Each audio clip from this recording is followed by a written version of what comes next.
அஸ்ஸலாமு அலைக்கும் viewers, welcomes to வாஹிதாஸ் kitchen. எல்லோரும் எப்படி இருக்கீங்க? இன்றைக்கி நம்ம உளுந்து பர்ஃபி தான் பார்க்க போகிறோம். அதுக்கு தேவையான பொருட்கள்: உளுந்தம்பருப்பு 200 கிராம், பொட்டுக்கடலை 50 கிராம், வெல்லம் 200 கிராம், நெய் 3 கரண்டி, உப்பு தேவையான அளவு. வரைக்கும் சேனலை சப்ஸ்கிரைப் பண்ணாதவங்க மறக்காமல் சப்ஸ்கிரைப் பண்ணிடுங்க.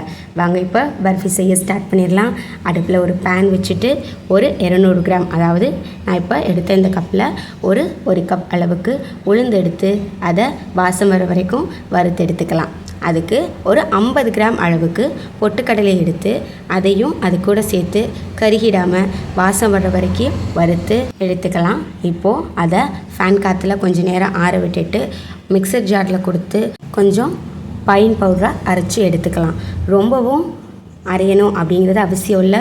பொட்டுக்கடலை 1-2 இருந்தால் கூட பரவாயில்ல, நம்ம இந்த அளவுக்கு அரைச்சி எடுத்துக்கிட்டால் போதும். இப்போது அடுப்பில் பேன் வச்சுக்கிட்டு நெய் ஒரு 3 கரண்டி அளவுக்கு, உங்களுக்கு தேவையான அளவு தான், ஏன்னா நம்ம அதில் ஜஸ்ட் வறுக்க மட்டும்தான் போகிறோம். ஒரு 3 கரண்டி அளவுக்கு நெய் விட்டு அரைச்சி வச்சுருக்கக்கூடிய பவுடரை அதில் சேர்த்து ஒரு மீடியம் ஃப்ளேம்லேயே வச்சு நம்ம கொஞ்சம் வறுத்து எடுத்துக்கலாம். ஏற்கனவே வறுத்தது தான், இருந்தாலும் நெய்லையும் நம்ம அந்த மாவை கொஞ்சம் வறுத்து எடுத்துக்கிட்டோம் அப்படின்னா பர்ஃபி நல்லாவே வரும். இப்போது நம்ம இன்னொரு பக்கம் அடுப்பில் பாத்திரம் வச்சு அதில் ஒரு 200 கிராம் அளவுக்கு வெல்லம், அதையும் நம்ம கரைச்சி எடுத்துக்கலாம். கரைச்சி எடுத்த அந்த வெல்லத்தை இந்த மாவு கூட சேர்த்து கட்டிப்படாமல் ஒரு மீடியம் ஹீட்லேயே வச்சு மாவு வேகிற வரைக்கும் நல்லா கிளறி விட்டு எடுத்துக்கலாம். பாருங்கள், நம்ம எந்த அளவுக்கு மீடியம் ஹீட்டில் வச்சுருக்கோம் அப்படிங்கிறத பொறுத்து தான் நம்மளுடைய மாவு கட்டிப்படாமல் வரும். நம்ம கொஞ்சம் நேரம் அடுப்புலையே வச்சு கிண்டிகிட்டே இருந்தோம் அப்படின்னா மாவு வந்துட்டு பேனில் ஒட்டாமல் வர ஆரம்பிக்கும்.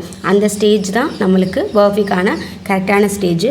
இப்போது அதில் நம்ம தேவையான அளவு உப்பை சேர்த்துக்கலாம். அதுக்கப்புறமா இதோடைய வாசனைக்காக ஒரு 1/4 ஸ்பூன் அளவுக்கு ஏலக்காய் தூள், ஆப்ஷனல் தான், உங்களுக்கு வேணும்னா சேர்த்துக்கலாம். கிட்டத்தட்ட நம்மளுடைய பர்ஃபி ரெடி ஆகிடுச்சு.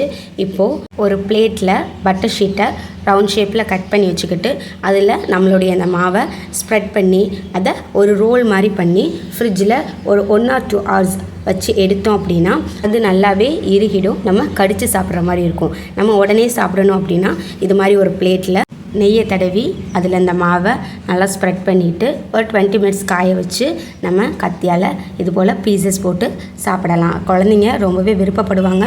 உளுந்தே பிடிக்காதுன்னு சொல்லக்கூடிய குழந்தைங்களுக்கு இப்படி செஞ்சு கொடுத்தோம் அப்படின்னா கண்டிப்பாக விருப்பப்பட்டு சாப்பிடுவாங்க. நீங்களும் செஞ்சு கொடுங்க. இடுப்பு வலி, மூட்டு வலிக்கெல்லாம் பெண் குழந்தைங்களுக்கு ரொம்பவே நல்லது. இது என் பையனோட டெக்கரேஷன். எப்படி இருந்ததுன்னு கமெண்ட்டில் சொல்லுங்கள். தேங்க்ஸ் ஃபார் வாட்சிங்.